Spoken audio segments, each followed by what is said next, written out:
fabículos, que trata de lo que contó el cabrero a todos los que llevaban a don quijote.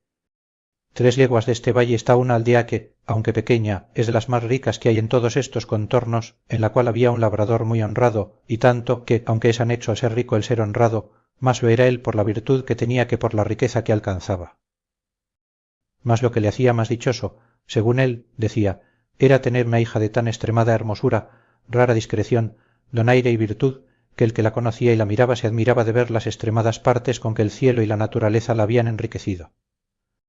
Siendo niña fue hermosa y siempre fue creciendo en belleza y en la edad de 16 años fue hermosísima.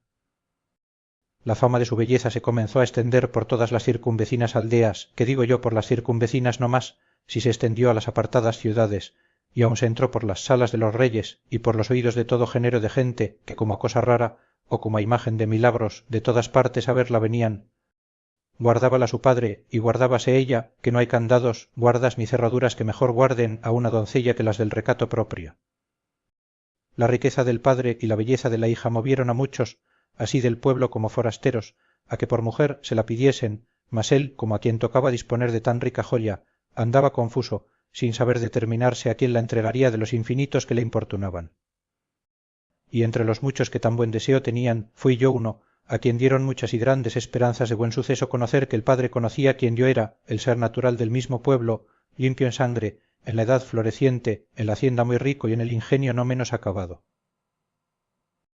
Con todas estas mismas partes la pidió también otro del mismo pueblo, que fue causa de suspender y poner en balanza la voluntad del padre, a quien parecía que con cualquiera de nosotros estaba su hija bien empleada, y por salir de esta confusión, determinó decírselo a Leandra, que así se llama la rica que en miseria me tiene puesto, advirtiendo que, pues los dos éramos iguales, era bien dejar a la voluntad de su querida hija el escoger a su gusto, cosa digna de imitar de todos los padres que a sus hijos quieren poner en estado. No digo yo que los dejen escoger en cosas ruines y malas, sino que se las propongan buenas, y de las buenas, que escojan a su gusto.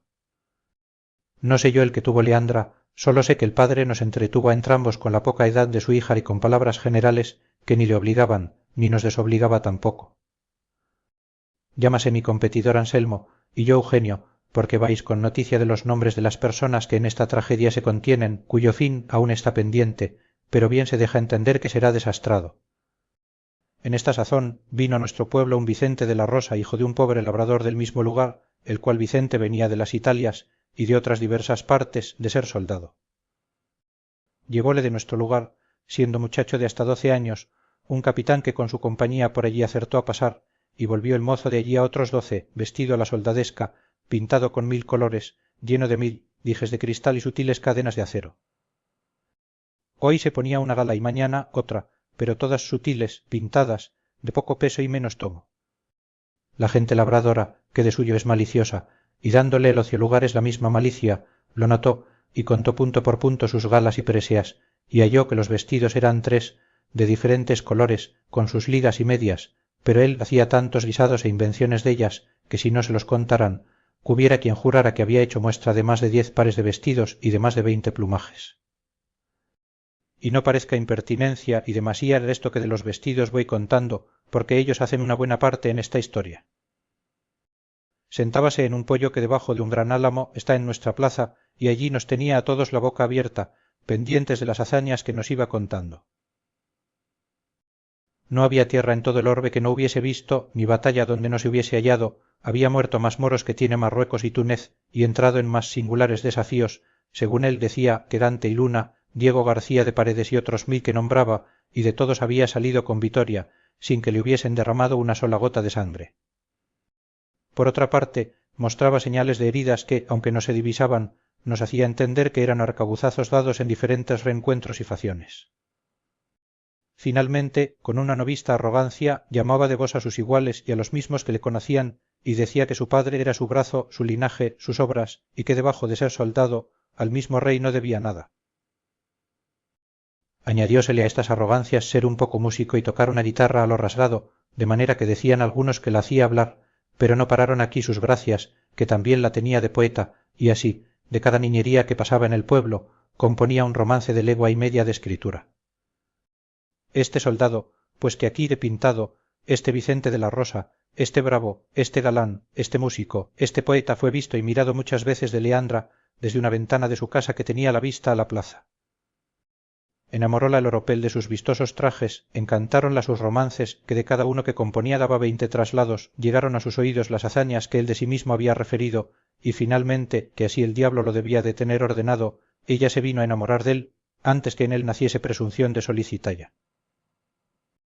Y como en los casos de amor no hay ninguno que con más facilidad se cumpla que aquel que tiene de su parte el deseo de la dama, con facilidad se concertaron Leandra y Vicente, y primero que alguno de sus muchos pretendientes cayesen en la cuenta de su deseo, ya ella le tenía cumplido, habiendo dejado la casa de su querido y amado padre, que madre no la tiene, y ausentádose de la aldea con el soldado, que salió con más triunfo de esta empresa que de todas las muchas que él se aplicaba.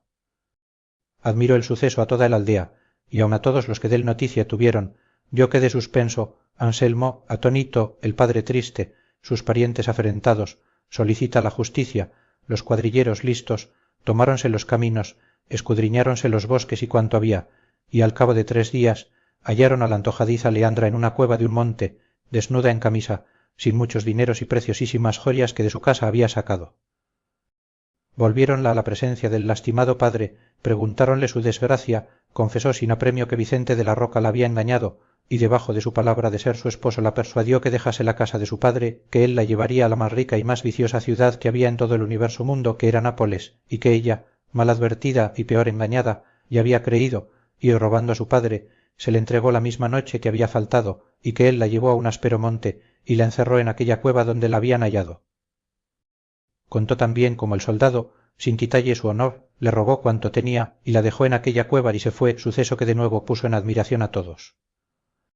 Duro se nos hizo de creer la continencia del mozo, pero ella lo afirmó con tantas veras, que fueron parte para que el desconsolado padre se consolase, no haciendo cuenta de las riquezas que le llevaban, pues le habían dejado a su hija con la joya que, si una vez se pierde, no deja esperanza de que jamás se cobre.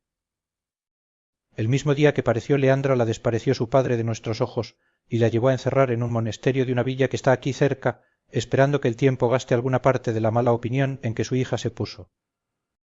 Los pocos años de Leandra sirvieron de disculpa de su culpa, a lo menos con aquellos que no les iba algún interés en que ella fuese mala o buena, pero los que conocían su discreción y mucho entendimiento no atribuyeron a ignorancia su pecado, sino a su desenvoltura y a la natural inclinación de las mujeres, que por la mayor parte suele ser desatinada y mal compuesta.